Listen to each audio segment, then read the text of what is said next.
why I stopped vaping. Wow.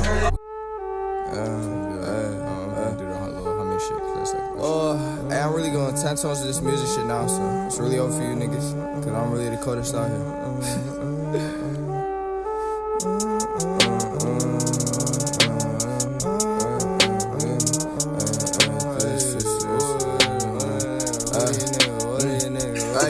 Ay, 360, spent some risky on my wrist. Ay, different type of cloth, big dog.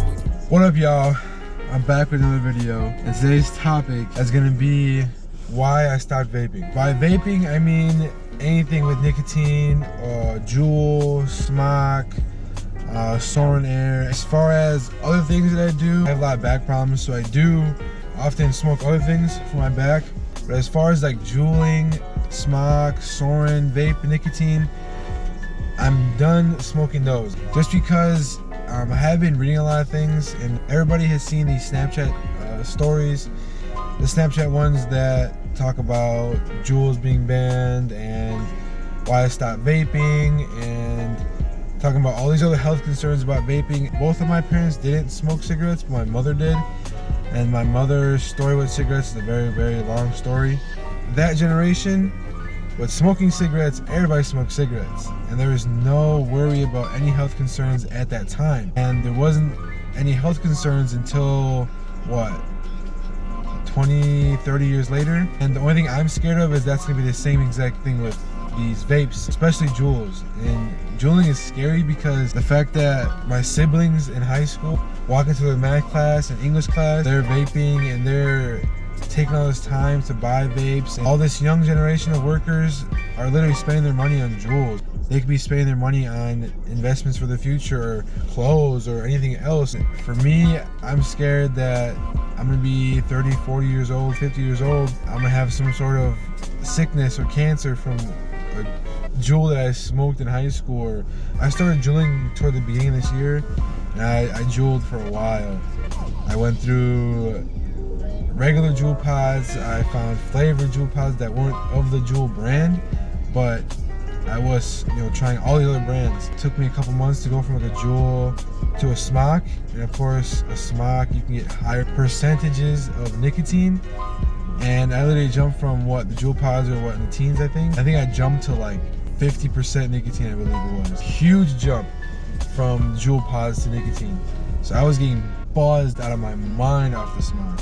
And then after a month of that, literally I wasn't getting buzzed anymore off of that at all. So I think I went a lower percentage to maybe like a 40%, because with nicotine, if you start upgrading percentages and upgrading styles and brands, you're eventually going to want to get a higher percentage of nicotine, because that buzz you get off that higher percentage is insane. Your tolerance starts getting higher, just like with anything else. And then you start spending more money, and it gets to the point where you're literally dropping $20. I mean, you are saving money, because if you are juuling and you want to get that nicotine high, or if you're trying to quit smoking cigarettes or quitting smoking weed or whatever, I do recommend you getting devices that you can fill with a bottle or with a juice bottle, because you save so much money. Juul pods, some people go through Juul pods within a week, and it's $15.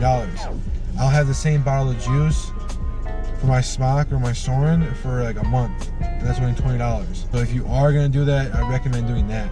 But other than that, once you start upgrading and upgrading and upgrading, your tolerance starts getting higher. And for me, I started developing like a cough, because I was going so high with my nicotine count that it was literally punching the hell out of my throat. But I didn't care, because I was getting my buzz off nicotine. In my case, I started coughing. I started coughing more with other things that I smoked. Couldn't hang out with my friends and do what we do without coughing my lungs out because of nicotine. I would literally go to my friend's house and again do what we do while smoking my vape, and it was literally like back-to-back thing. I was feeling the opposite of low while smoking my nicotine, so it was like a combination of both things smacking the back of my throat, and I was coughing my brains out, and it was just horrible. The thing about nicotine is that, say if you do want to start lowering your nicotine percentage, the lower the nicotine level, the better tasting and the more flavor you get, but the less buzz you get. So it's kind of a, you gotta find your thing. I wanted more flavor, so I can start blowing more O's and doing more tricks with my vape.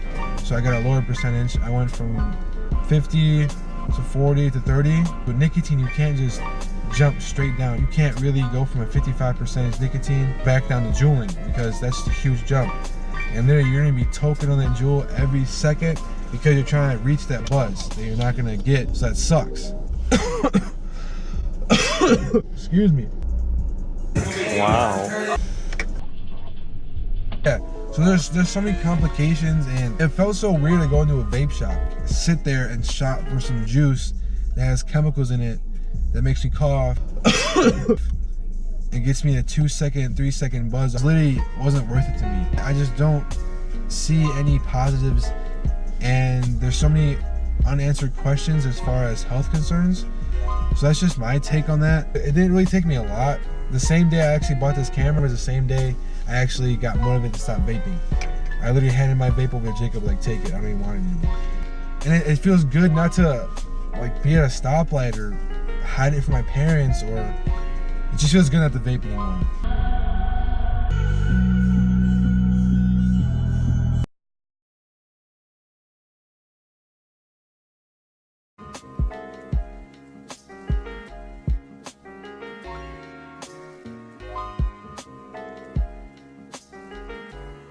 Gang is GLOGANG. It is Glory Boys. We are Glory Boys Entertainment. It is GB. Gun got that wet, wet. She let me fuck up in the car. Now my seats is wet, wet. I'm off the drink, wet, wet. Don't smell like a wet bitch. She said she wanna smoke real weed. Bitch, you should've said that. She said that she got a pee. I'm like, bitch, you should've said that.